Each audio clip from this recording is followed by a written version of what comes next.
السلام عليكم ورحمة الله.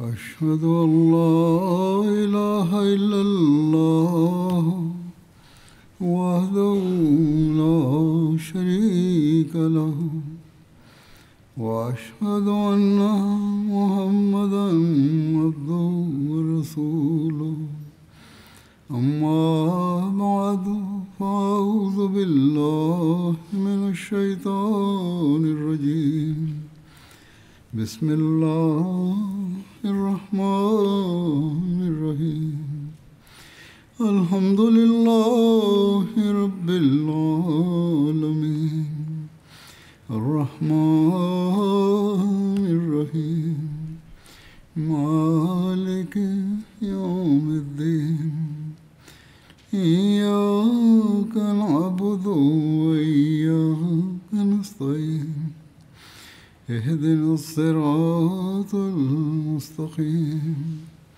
صراط الذين أنعمت عليهم غير المغضوب عليهم ولا الضالين.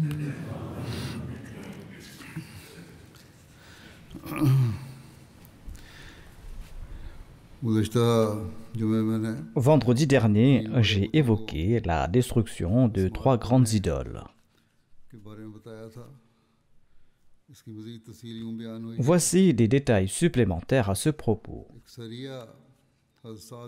Une expédition dirigée par Sa'ad bin Zayd Ash'ali a été envoyée vers Manat au cours du mois du Ramadan lors de la 8e année de l'Hégire.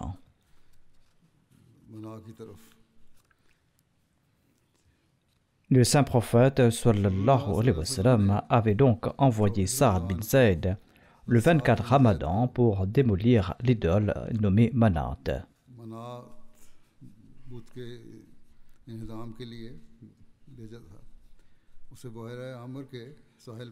Cette idole était installée près de Qudayda, à Mushallal, sur la côte de la mer Rouge. C'est pour cette raison qu'on nomme également cette Sariya la Sariya Mushallal.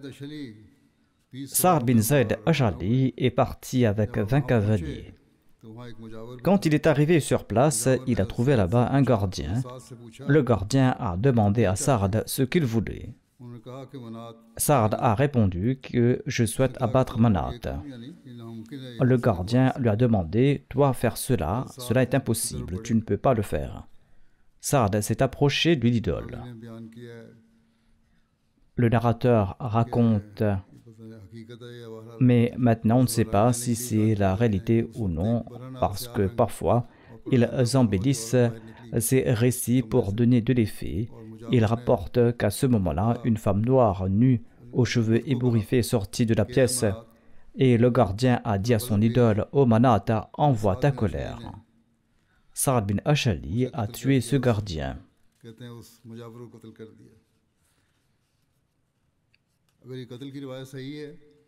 Si ce récit du meurtre est vrai, il est possible que le gardien ait tenté de résister et été tué lors de la confrontation.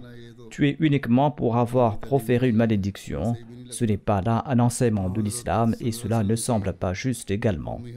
C'est également contraire aux directives générales du saint prophète Mohammed sallallahu alayhi wa sallam. Quoi qu'il en soit, Sa'ad et ses compagnons se sont tournés vers l'idole et l'ont brisée. Ensuite, il s'est présenté avec ses compagnons au saint prophète Mohammed sallallahu alayhi wa sallam. Ibn Hisham rapporte que l'envoyé d'Allah sallallahu alayhi wa sallam a envoyé Abu Sufyan bin Harb vers Manat. On rapporte également que c'est Ali qui accomplit cette tâche. Cependant, selon le récit de Waqidi et de Ibn Sa'd, l'opinion dominante est que c'est Sa'ad bin Zayd qui a démoli cette idole. Et si le reste du récit est également de Waqidi, il se peut qu'il ait ajouté certains détails supplémentaires. Voici le récit de l'expédition de Khalid bin Walid vers Nakhla. Cette Sariya a eu lieu au cours du mois du Ramadan, le 25 du Ramadan, de la 8e année de l'Hégire, en janvier 629 de l'ère chrétienne. Le 25 Ramadan, le saint prophète Mohammed lui a envoyé un détachement de 30 hommes sous le commandement de Khalid bin Walid vers Nakhla. Le but de cette expédition était de détruire une idole bien connue des Qurayshites, idole nommée Uzza. Nakhla est une vallée située à l'est de la Mecque, à une journée de distance vers l'est entre la Mecque et Taïf.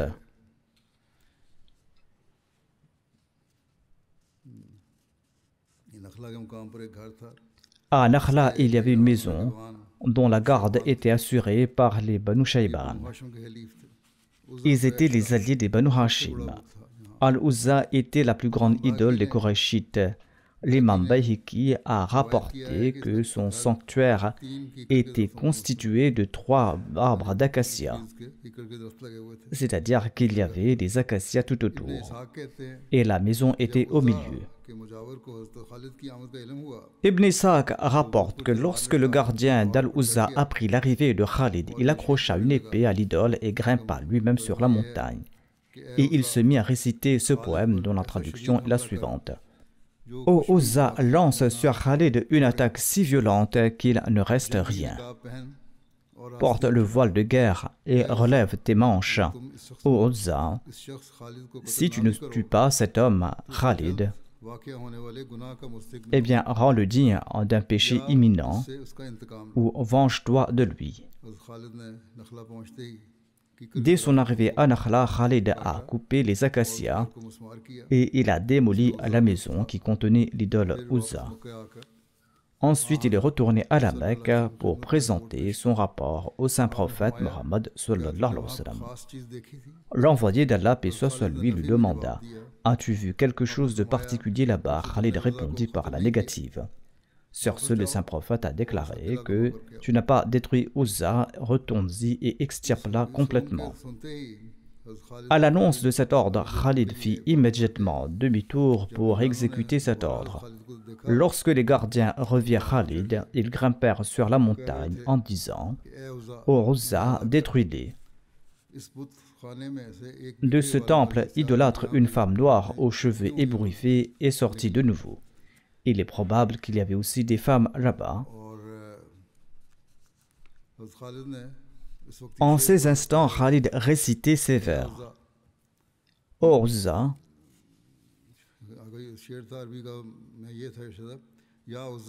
il disait, ô Uzza, je te renie, je ne proclame pas ta pureté. J'ai vu qu'Allah t'a déshonoré.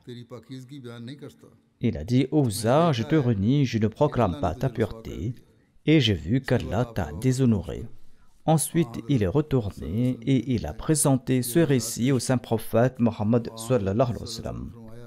Le saint prophète, paix soit sur lui, a déclaré oui.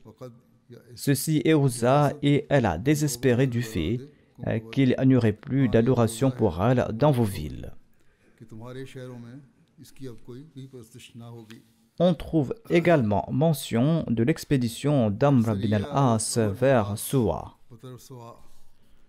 Cette expédition a également eu lieu au cours du mois du Ramadan de la 8e année de l'Hégire. Simultanément à la mission de la destruction de l'idole Uzza, le saint prophète Mohammed lui a envoyé Amr bin al-As pour anéantir l'idole nommée Sawa. Amr bin al-As était accompagné de quelques compagnons du saint prophète, paix soit lui, mais leur nombre n'a pas été mentionné. Suwa était l'idole des Banu Hudayl à Ruhat, sur la côte de la mer à l'ouest de Médine.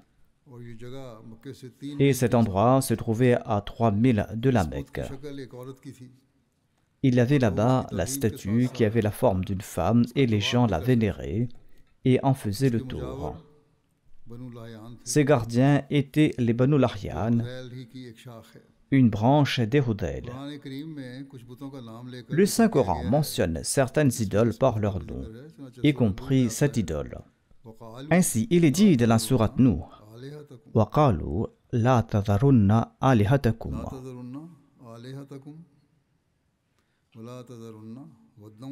وَلَا تَذَرُنَّ وَدًّا وَلَا سُوَاعًا وَلَا يَغُوثَ وَيَعُوقَ وَنَسْرًا. Et ils ont dit, n'abandonnez jamais vos dieux, n'abandonnez jamais Wad, ni Suwa, ni Yarouth, ni Yaouq, ni Nasr.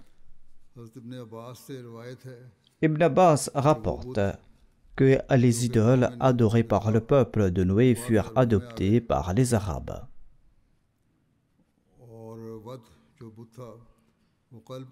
Et l'idole Wud était celle de la tribu Kalb. Cette idole était installée à Dumatul Jandal. L'idole Suwa était celle de la tribu Hudayr et Yarouth était celle de la tribu Murata. Ensuite, cette idole a été adoptée par les Banu Khutayf qui vivaient à Jurf près de la ville de Saba. Yaouq était l'idole de la tribu Hamdan et l'idole Nasr était l'idole des Himyr, les descendants des Zilqala. En réalité, ce sont les noms de quelques hommes pieux de la nation de Noé. Après leur décès, Satan inspira au cœur de leur peuple d'ériger des idoles aux endroits où ils avaient l'habitude de s'asseoir et de donner à ces idoles les noms de ces personnes. Ils en firent ainsi et on adorait ces idoles.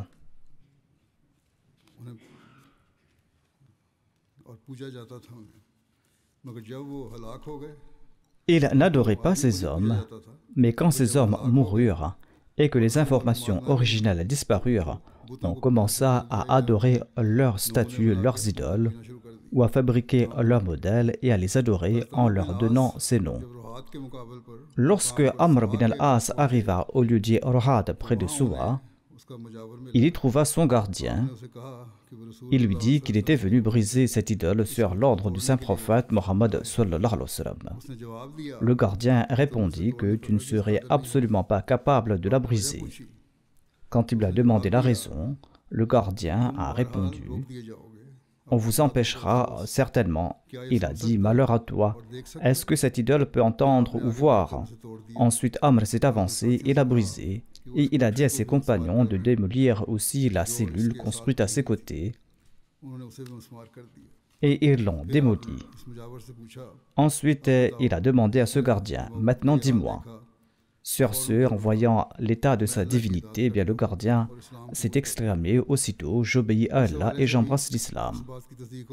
Cela confirme également que l'histoire antérieure concernant le meurtre du gardien ou de quelqu'un d'autre est sujette à caution. Voici le récit de l'expédition de Khalid bin Walid vers les Banu Jazima. Cette expédition a eu lieu au cours du mois de Shawwal de la 8e année de l'Hégire. Après la conquête de la Mecque, lorsque Khalid bin Walid est revenu après avoir détruit l'idole Al-Uzza, le saint prophète Mohammed sallallahu alayhi wa sallam l'a envoyé vers les Banu Jazima, une branche de la tribu Banu Kinana. Cette tribu était établie tout près de Yalamlam en direction de la Mecque.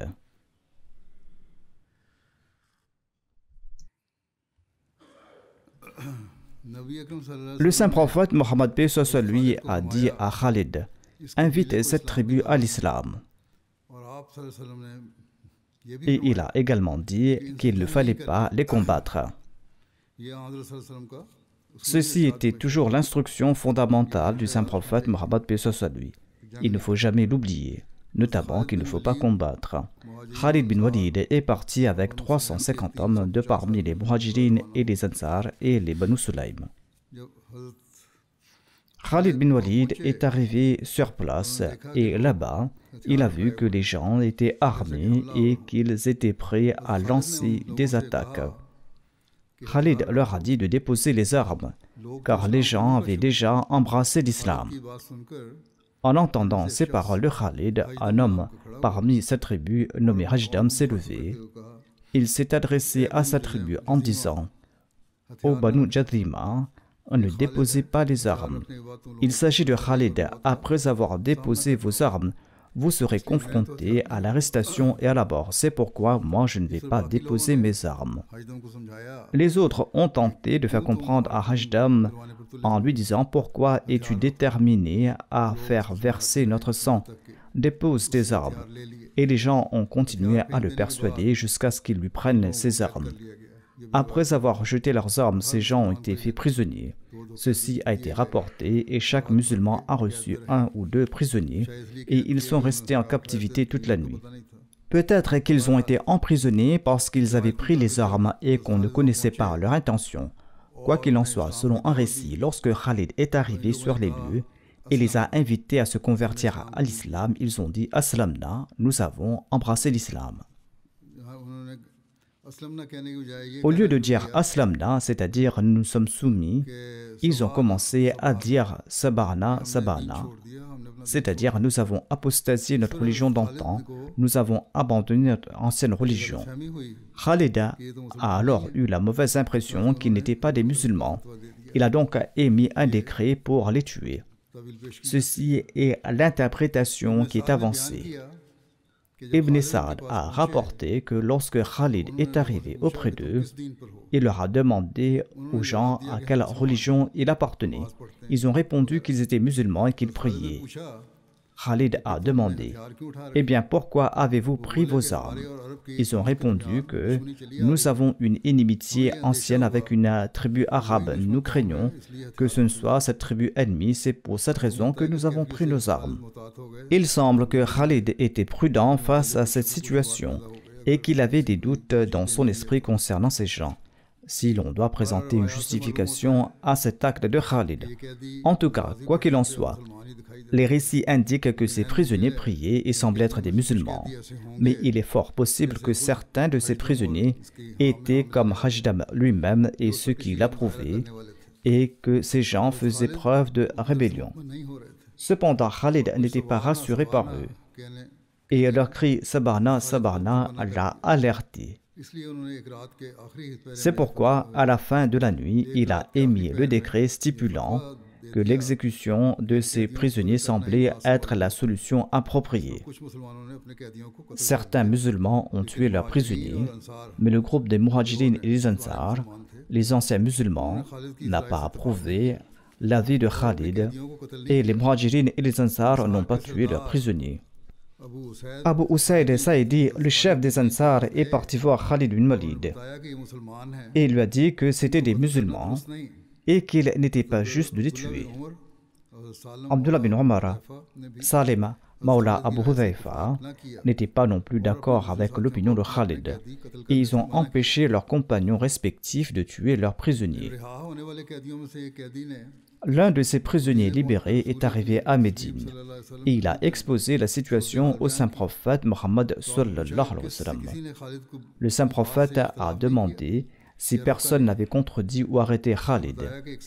Le prisonnier a répondu qu'il y avait un homme au teint clair et de taille moyenne et il y avait un homme de grande taille et que tous deux avaient parlé à Khalid et l'un d'eux avait parlé d'un ton un peu vif. Omar était présent à cette assemblée. Il a dit au saint prophète Mohammed sallallahu alayhi wa sallam: Ô messager d'Allah, l'un d'entre eux était mon fils Abdullah, c'est-à-dire Abdullah bin Omar, celui qui était de grande taille, et le deuxième était Salem, Maula Abu Hudhaifa.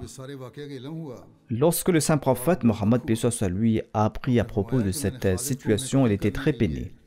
Il a dit: je n'ai pas ordonné à Khalid de les tuer, je lui ai tout simplement dit de les inviter à l'islam.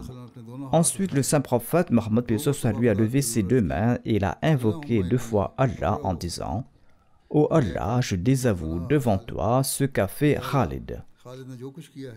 De même, il a exprimé son mécontentement envers Khalid bin Walid pour avoir agi ainsi, pour avoir agi si vite et avec précipitation. Khalid aurait dû enquêter correctement. Ensuite, le saint prophète Mohammed lui a envoyé Ali vers les Banu Juzaïma pour payer le prix du sang pour leurs victimes et pour enquêter sur toute l'affaire. Sur ce, Ali est parti là-bas et il a versé le prix du sang à tous les héritiers des personnes tuées et il leur a restitué tous leurs biens que les musulmans avaient pris. Même le récipient en bois dans lequel un chien buvait a été rendu. Après avoir versé toutes les sommes dues, il restait de l'argent à Ali. Il a demandé alors aux gens des Banu Duzayma s'il restait une personne dont le préjudice n'avait pas été réparé. Tous ont répondu que non. Sur ce, Ali a distribué le reste des biens à ces mêmes personnes et il a dit « Je donne ces biens au nom du messager d'Allah sallallahu alayhi wa sallam par précaution afin de réparer tout dommage éventuel que ni le messager d'Allah ne connaît ni vous ne connaissez. » Ensuite, Ali est retourné et il a présenté un rapport complet au saint prophète Mohammed sallallahu alayhi wa sallam. Et il a également rapporté que même leur moindre objet leur avait été restitué et que le reste des biens leur avait été également retourné. Sur ce, le saint prophète, paix soit lui, était très heureux et il a dit à Ali « Tu as bien fait, tu as bien agi et c'était excellent. » Avant cet événement, le saint prophète Mohammed, paix soit lui, avait également fait un rêve.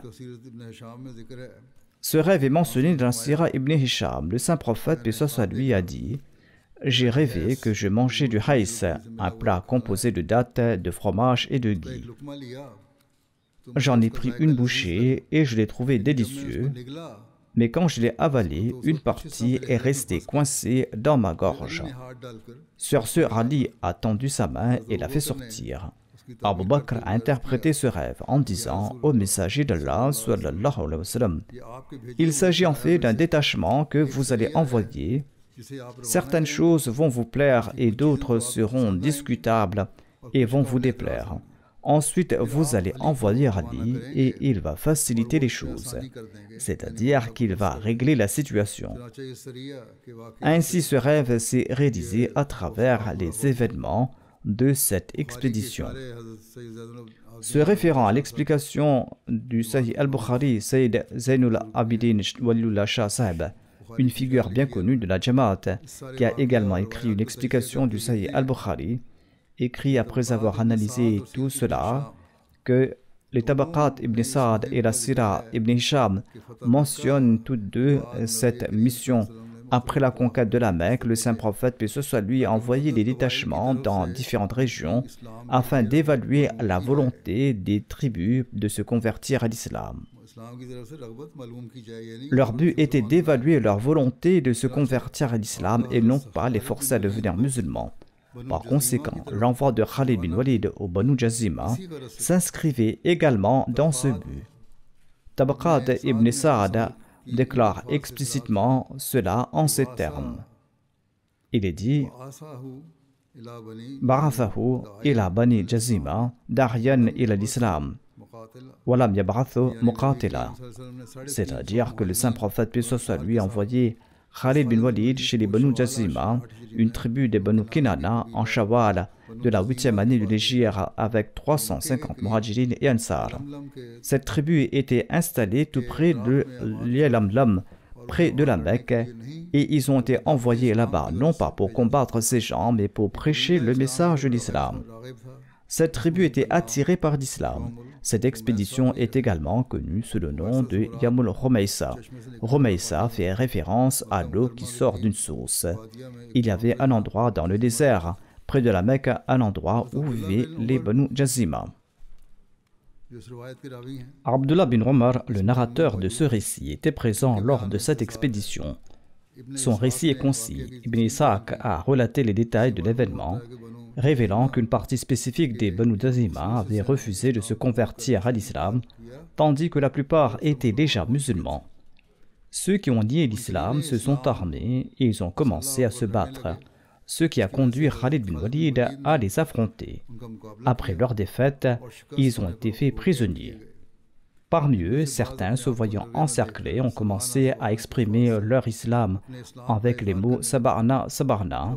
Saba'na signifie que nous sommes devenus sabéens, c'est-à-dire que nous avons changé de religion.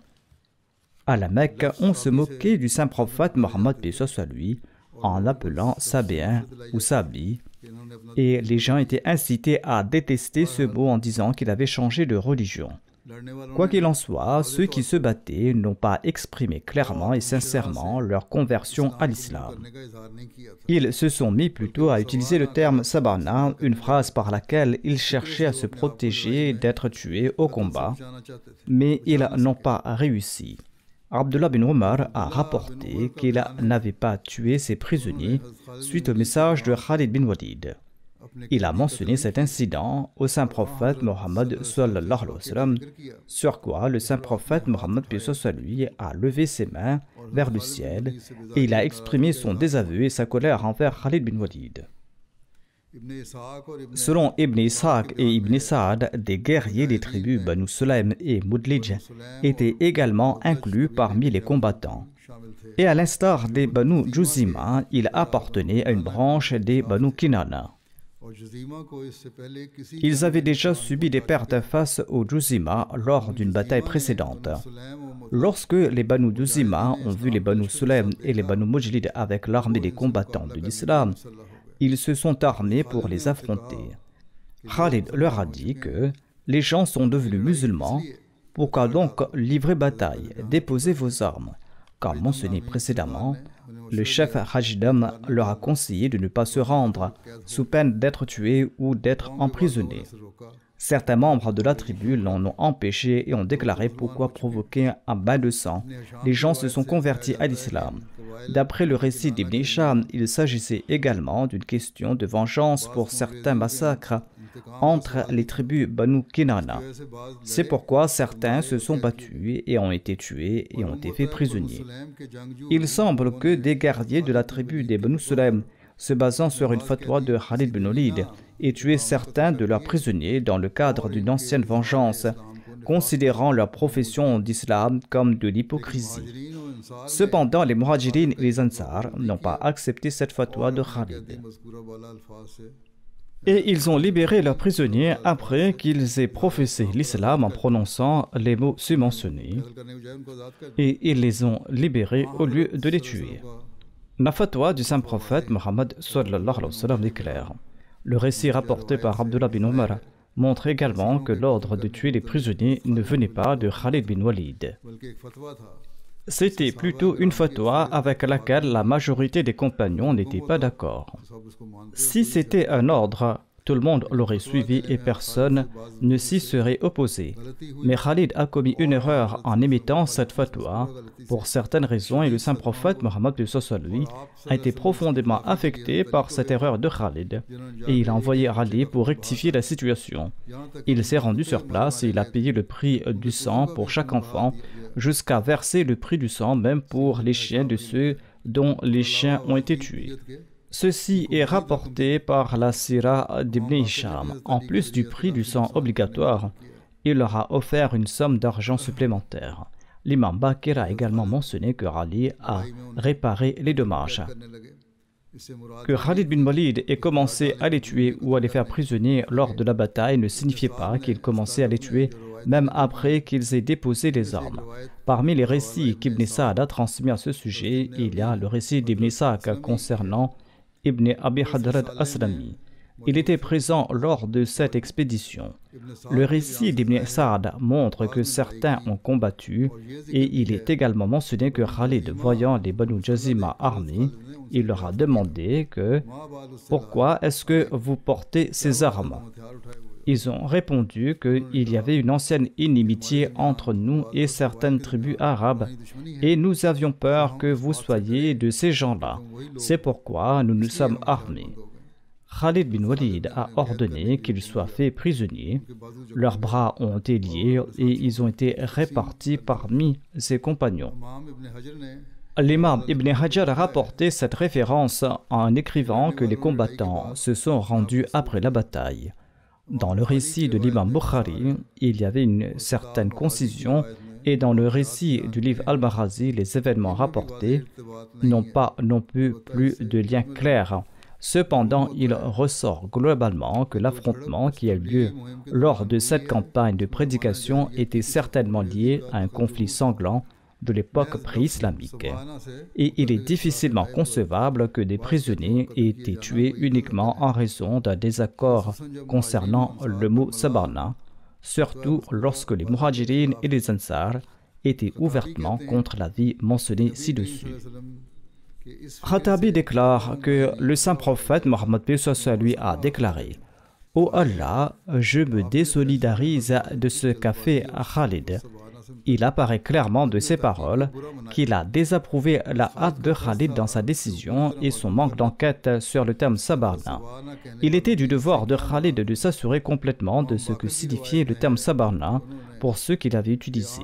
Selon la narration de l'imam Baqir, le saint prophète Mohammed lui a fait venir Ali et il lui a dit de se rendre vers ces gens et d'écraser sous ses pieds ses affaires de l'époque pré-islamique. Il s'est rendu là-bas et il a payé la compensation à chacun. Cette narration montre clairement qu'une vieille rancune, de la haine et de l'animosité et un désir de vengeance étaient à l'origine de cet incident du combat. Le saint prophète avait dit: « Écrase les affaires du passé ». Il savait qu'il y avait une rancune ancienne dans leur cœur et c'était cette raison qui avait mené au meurtre. Lorsque le saint prophète envoyait une expédition, il leur donnait toujours cette instruction: ne pas se hâter de combattre, il fallait agir lentement et avec douceur. Et avant d'entrer en confrontation, il fallait inviter les gens vers l'islam. Les règles de l'islam devaient être expliquées clairement afin que l'argument soit complet. Et là où l'appel à la prière était entendu, il ne fallait pas lancer d'attaque. Dans l'incident mentionné ci-dessus, c'était justement le clan des Banu Jazima qui avait envoyé le message qu'ils acceptaient l'islam et cette expédition a été envoyée avec l'instruction explicite qu'il s'agissait d'une invitation à l'islam et non d'un combat. Ainsi, dans Tabaqat ibn Sa'd, il est rapporté que lorsque Khalid bin Walid est arrivé chez les Banu Jazima, il leur a demandé qui ils étaient. Ils ont répondu que nous sommes musulmans, nous prions et nous croyons en la véracité de Mohammed sallallahu alayhi wa sallam. Nous avons construit des mosquées dans nos cours et nous y lançons des appels à la prière. Khalid leur a demandé: eh bien, pourquoi ces armes? Ils ont répondu qu'il y a de l'inimitié entre nous et un autre peuple arabe et nous craignons que vous ne soyez de ceux-là. Suite à l'explication submentionnée, le combat contre eux n'était en aucun cas justifié. Il semble que durant leur séjour aux alentours de Yalamlam, une étincelle d'ancienne hostilité s'est rallumée, menant à une confrontation avec une des parties. Suite à cela, même après que les guerriers aient professé l'islam en prononçant Sabana, leur vie n'a pas été épargnée et Khalid bin Walid, en tant que chef de l'armée, a été blâmé. Ibn Hisham a également mentionné le désaccord et la dispute entre Khalid et Abdurrahman bin Auf, altercation qui a eu lieu lors de cette occasion. Abdurrahman bin Auf lui a dit: « Tu as agi selon la pratique de l'ignorance en islam. » Khalid a répondu: « En disant cela, tu as pris la vengeance de ton père. » Abdurrahman, quant à lui, a répondu: « Ce n'est pas exact car je me suis déjà vengé en tuant l'assassin de mon père. Mais toi, tu as pris la vengeance de ton oncle, Faki bin Mughira. » Ainsi donc, leur dispute les a aigris l'un envers l'autre, au point que le messager d'Allah, sallallahu alayhi wa sallam, en a été informé. Par la suite, l'envoyé d'Allah, paix soit sur lui, a dit à Khalid: « N'aie pas une telle opinion à propos de mes compagnons, par Dieu, même si tu possédais de l'or de la taille du mont Uhud. » En effet, Abdurrahman faisait partie de ses premiers compagnons, et le saint prophète a dit à Khalid que même si tu possédais l'or de la taille du mont Uhud et que tu le dépensais dans le chemin d'Allah, tu n'atteindras pas le rang de l'un de mes compagnons, rang qu'il obtienne matin et soir grâce à l'évocation d'Allah. Dans la biographie d'Ibn Hisham, il y a aussi ce récit d'Ibn Isa qui mentionne que Faki bin Mughira Makhzoumi, Auf bin Abd Auf Zuhri et Affan bin Abi Lahs se sont rendus au Yémen à des fins commerciales et à leur retour, ils ont rapporté les biens d'une personne de la tribu des Juzima, une personne qui était décédée au Yémen afin de les remettre à ses héritiers. Un homme de la tribu de Juzima, Khalid bin Hisham, les a rencontrés en cours de route et lorsqu'il a appris à propos de la mort de cette personne, il a déclaré qu'il était en droit de réclamer cet argent. Et ils ont refusé de lui donner cette somme. Cela a provoqué une dispute entre eux et Auf bin Auf et Faki bin Mughira ont été tués dans la bataille. Affan bin al-As et son fils Ousmane se sont échappés, ils ont pris les biens de Faqih bin Mughira et de Auf bin Auf. Abdurrahman bin Auf a profité de l'occasion pour tuer Khalid bin Hisham, vengeant ainsi son père Auf.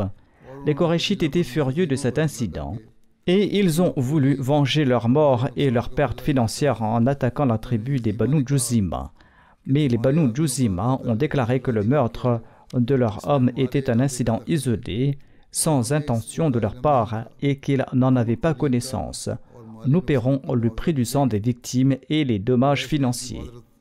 Les Qurayshites ont accepté leurs excuses et leurs propositions. Ceci est rapporté d'un Asira ibn Hisham.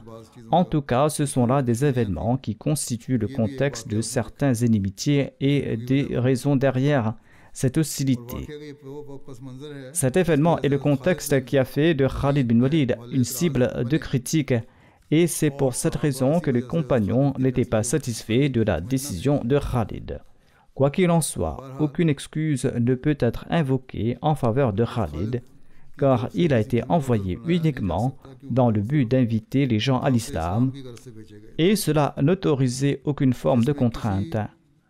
La majorité des compagnons lui avaient donné de bons conseils, mais il ne les a pas acceptés, ce qui a permis aux Banu Sulaym de tuer leurs prisonniers durant la nuit.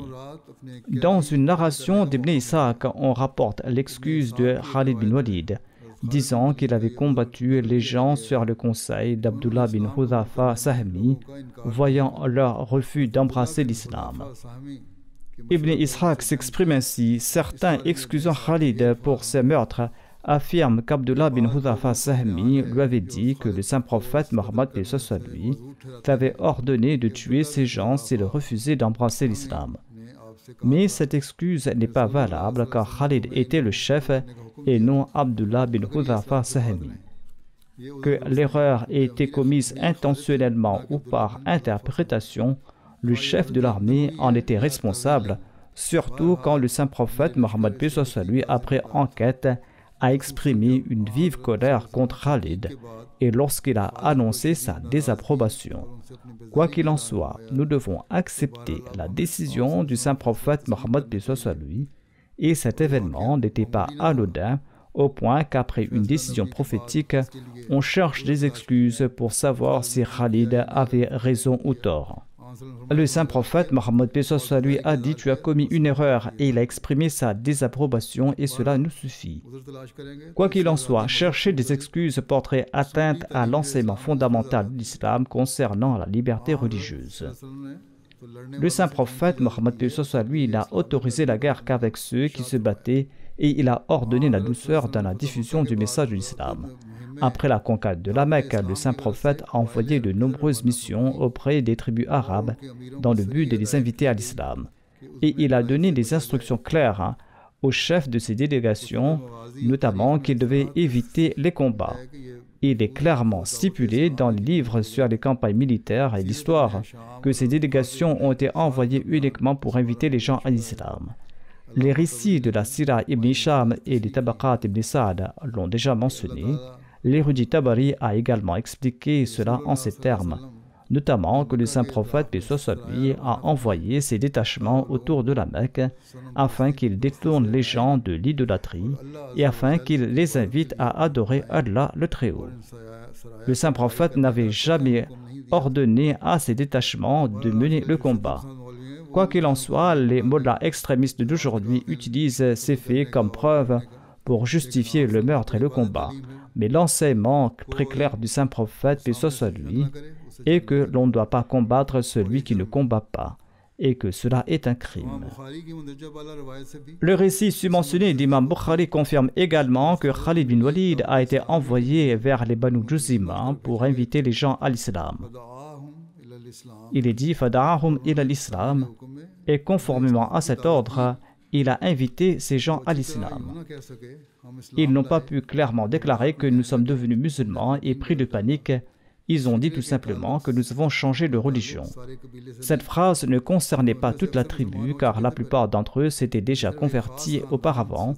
Il n'y avait qu'une famille particulière qui craignait des représailles et qui s'est donc armée pour se battre.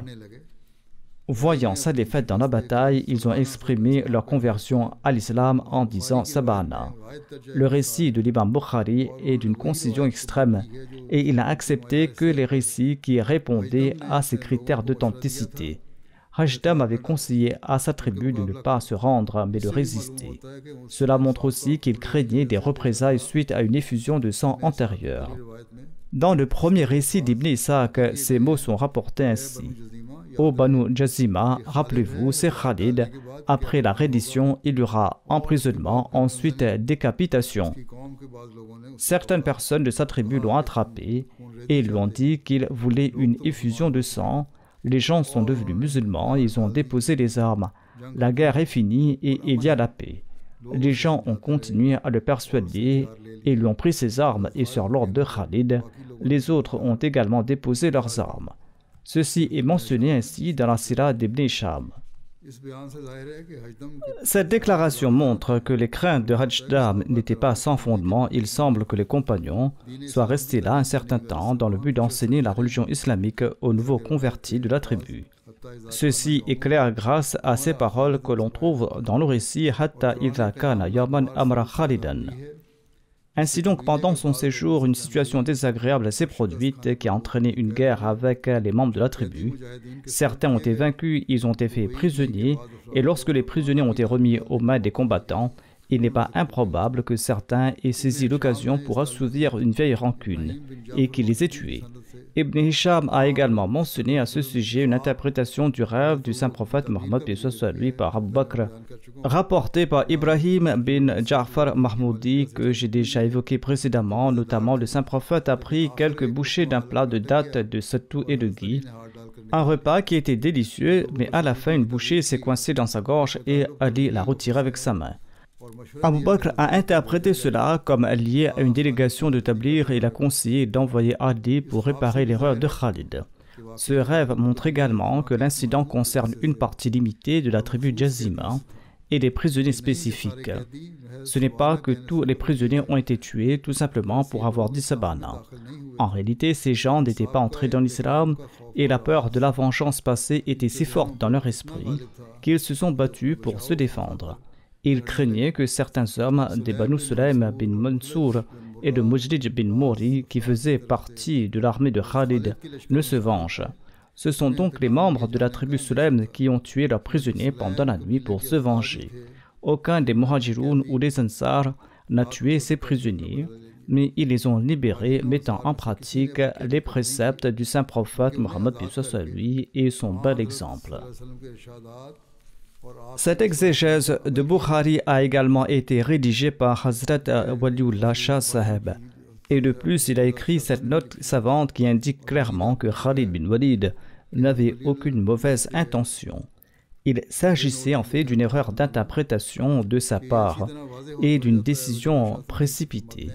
Compte tenu de sa position de chef de l'armée, il était responsable de la situation qui a suivi. C'est pour cette raison que le saint prophète Mohammed lui était en colère contre Khalid bin Walid et il a également exprimé son désaveu à Dieu. Et lorsque le saint prophète Mohammed lui a enquêté sur toute l'affaire, il a été prouvé que ces meurtres avaient été commis à la suite d'un malentendu. Et c'est pourquoi le saint prophète Mohammed a décidé de verser le prix du sang au lieu d'imposer la loi du talion. Après des requêtes et des excuses de Khalid bin Walid, le saint prophète Mohammed a non seulement pardonné à Khalid, ainsi donc il serait tout à fait erroné de dire qu'il a été puni, qu'il a été maudit, et qu'il a eu beaucoup de colère à son encontre. Shah Saheb écrit que le saint prophète Mohammed lui a pardonné à Khalid. Et quelques jours après, il a nommé Khalid à la tête de l'avant-garde de l'armée préparée pour la bataille de Hunayn et l'a nommé commandant de l'unité de cavalerie. Si le mécontentement était si grand, il ne l'aurait pas nommé responsable d'une autre unité, mais le saint prophète Mohammed lui l'a nommé à la tête de cette unité. En outre de cela, on trouve mention de deux autres expéditions. Il y a l'expédition de Yalamlam. Le saint prophète a envoyé une expédition de 200 hommes sous le commandement de Hisham bin As vers Yalamlam, qui est situé au sud-est de la Mecque, à 2 nuits de distance entre la Mecque et Taïf. Il y a également l'expédition d'Urana. Il s'agit d'une vallée en face de Rafat. On rapporte que le saint prophète, paix soit lui, a envoyé Khalid bin Saïd bin As à la tête d'une armée de 300 hommes dans cette direction. Quoi qu'il en soit, cette expédition a été mentionnée par Muhammad bin Omar al-Waqidi, mais aucun autre biographe renommé ne l'a relaté, ce qui soulève des doutes quant à son authenticité. Aucune autre information à ce sujet n'est disponible. Un biographe a cependant écrit que, à notre connaissance, aucun historien n'a mentionné les détails des opérations militaires menées par Khalid bin Saïd bin al-As jusqu'à Urana. Il n'existe cependant aucune divergence sur le fait qu'il ait été envoyé vers la tribu de Huzayl, tribu qui résidait à Urana. Quoi qu'il en soit, cela nous permet de bien comprendre l'attitude du saint prophète Mohammed lui, le saint prophète qui n'a jamais été sévère, et cela réfute l'accusation portée par les ennemis de l'islam, selon laquelle le saint prophète aurait ordonné des massacres lors des batailles. Au contraire, il a exprimé un grand mécontentement lorsque, même par erreur, quelque chose de mal s'est produit. Inch'Allah, j'évoquerai les autres expéditions militaires du saint prophète Mohammed, paix soit sur lui.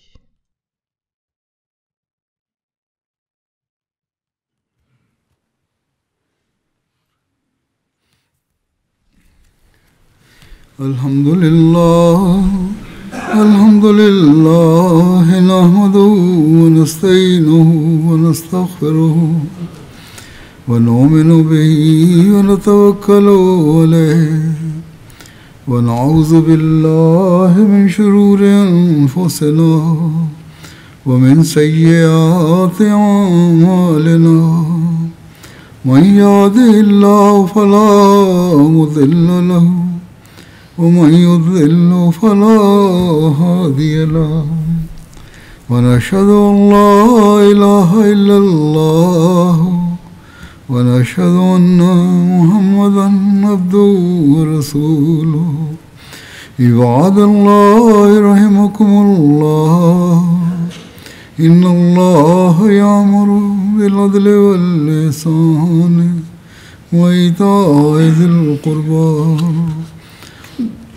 وينهى عن الفحشاء والمنكر والبغي يعظكم لعلكم تذكرون اذكروا الله يذكركم وادعوه يستجب لكم ولذكر الله أكبر